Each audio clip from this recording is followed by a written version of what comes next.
Hello, this is video number 3 in a series I've been doing working through the Hobbycraft 19S machine that I just got recently. I'm a complete novice and I'm basically learning this machine on hard mode, so making mistakes and figuring out how to use it. The first video I put up was making a bobbin on this machine and placing it in the machine. The second video I did was about threading the machine, and I also have a short up about how to change the needle because I ended up breaking it in something. So I put up a video number 3, but it ended up being quite long, and I've learnt a few new things since I put that video up, so I've taken it down just to do a quick fire run through.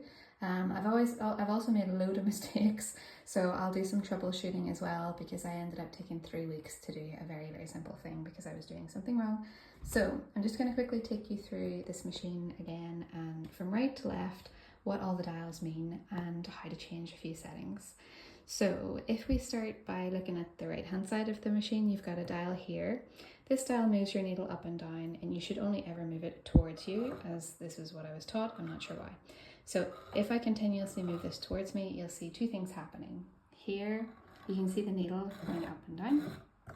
There's no change to the direction I'm moving this, it just goes up and down. And then you can also see the lever here going up and down as well, and you need that lever for threading your machine correctly. And that's that.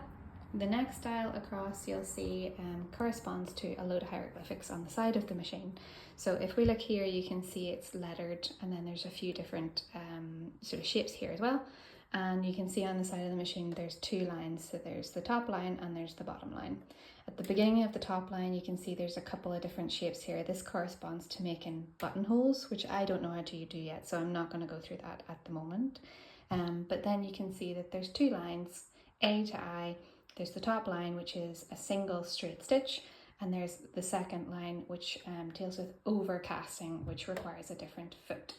So if you look at the foot that I have on at the moment, it's the foot that came with the machine. It's the basic first setting on feet, presser feet that you have, and you'll have this with your machine, and that corresponds to the first line of stitches only. If you want to do overcasting stitches, you'll need to buy an overcasting foot, which is separate to the machine, but you can also buy it at Hobbycraft, and I've bought it because I actually ended up using it quite a lot.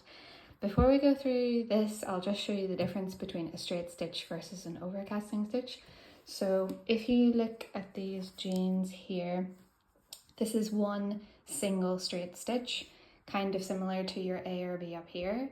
And then if you look at this sort of jersey material here, you can see this is the inner seam, and it's almost like a double stitch, but essentially it's for finer materials, and you'll see it on most t-shirt type materials as well, and it's basically kind of 2 pieces together, and it gives you this sort of blind look on the inside. So I actually ended up using overcasting stitches more than anything else, so I'll show you how to switch between the 2 settings on the machine. So this dial and these settings correspond to this dial here at the top. So you can see on the top there, this is sitting at number 2. This is the stitch length. So if you see here, this little marking here, it shows you that this machine does a really short stitch length to a really long stitch length. And ideally this is going to move the dog grate, and the dog grate is the thing that sits under the presser foot, which essentially moves your fabric through. So I learned the hard way that if this is sitting at 0, this will not move your fabric through, so don't do that. When you look at this dial, you can see that at 0, it sits there, and then you can move to 1, which corresponds to your buttons, which I don't know about yet. And then you go to 2, which is where mine was sitting for the moment, just for a straight stitch. And that just means that it's around here for your stitch length, and then you can go up the stitch length to make a longer stitch if you like. Now, that all corresponds to the top line only. So if you're looking at a stitch length and you've sort of picked that you're going to sit at number 2, then you can go between A and I on what shape that you want. So for example, the jeans, this is just the basic A or B. And to do that, you just switch your dial here to A through I. Now, if you wanted to move to overcasting, what you want to do is go back to your stitch length here and keep going until this gets to, actually it's this way, S1. And when you get to S1, it means that your machine is now switching down to this line here, which is the overcasting line, where you need to change your foot for the overcasting, which I'll do in another short. And then your machine knows that you're trying to do some of these patterns here, which are quite good. Like if you're making stretchy material things, jersey materials, like simple stuff that you want a blind ending and it to be a bit thicker and it'll stay together. Those are the type of things you want to do. So that's this guy, thread length or stitch length, and then the hieroglyphics on the side. The next thing you want to look at here is the tension. So this is how sort of together your stitches, the tension of your stitch. And I haven't really figured out what I'm going to use this for, but I think it's if you're moving between different fabrics. For example, if you want a wee bit looser of a stitch for a stretchier material, for example, you might go for a longer or a looser tension, for example. So I just sit with this on number 4 because that's kind of the standard thing, and it's worked for me so far with my projects. As I sort of figure out what to do with different fabrics, I'll let you know if there's a bit more that you need to know with this. Then we move down to this sort of lever here.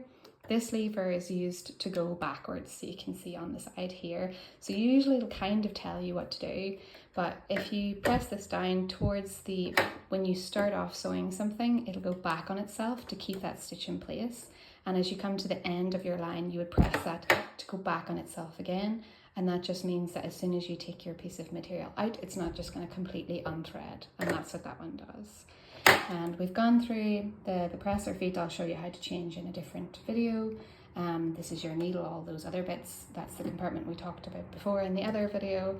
Other than that, there's a few more things on this side of the machine. So when you're taking your fabric out, you want to always pull backwards.